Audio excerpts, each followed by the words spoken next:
Mainly হচ্ছে আমি 2025 সালের যে ভোটার হালনাগাদ হচ্ছে সেটার প্রথম ভোটার, তো মানে কয়জনই হতে পারে, এই দিক দেখে আমি অনেক সৌভাগ্যবান। আমি গতকালকে যখন জানতে পারি যে আমাকে প্রথম ভোটার হিসেবে মনোনয়ন করা হয়েছে, আর আমার যে ভোটার ফর্মটা আছে সেই ফর্মটা মাননীয় নির্বাচন কমিশনার মহোদয় পূরণ করবে, তো সেটা ভেবে নিজের ভিতরে একটা এক্সাইটিং ভাব কাজ করতেছিল। তো গতকালকে রাত্রে সত্যি কথা বলতে গেলে গতকালকে রাত্রে আমার ঘুমও হয়নি। তো সকালে উঠলাম, তাড়াতাড়ি রেডি হয়ে চলে আসছি, 8:30 আসতে বলছিলাম, আমি 7টার দিকে চলে আসছি।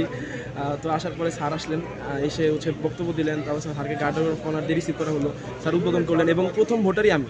মানে নিজেরই ভাবতে মানে আমি ভাবতে পারতেছিলাম না, মানে বিশ্বাস ছিল না যে আমি প্রথম ভোটার সারা বাংলাদেশে বা 2025 সালের হালনাগাদে। তো এটা ভেবে আমার মানে এই দিক দিয়ে আমি খুব সৌভাগ্যবান আর কি। আর যদি প্রত্যাশার কথা বলেন, তো আগামী যে নির্বাচন হবে সেই নির্বাচনে যেহেতু ভোটার হয়েছি অবশ্যই ভোট দিব। তো আমি মানে চাচ্ছি যে কেন্দ্রে যে আগে হ্যাসেল ফ্রিটা করতে হতো, আমি হ্যাসেল ফ্রি ভাবে ভোট দিতে চাই। আচ্ছা, আপনার পরিচয়টা একটু বলেন, আপনি কি করেন? আমি হচ্ছে স্টুডেন্ট, সাভার সরকারি কলেজে পড়ি, ইন্টার সেকেন্ড ইয়ারে। আর হচ্ছে আমার নাম হচ্ছে আব্দুল্লাহ বিন হাজ্জাজ সাহেব।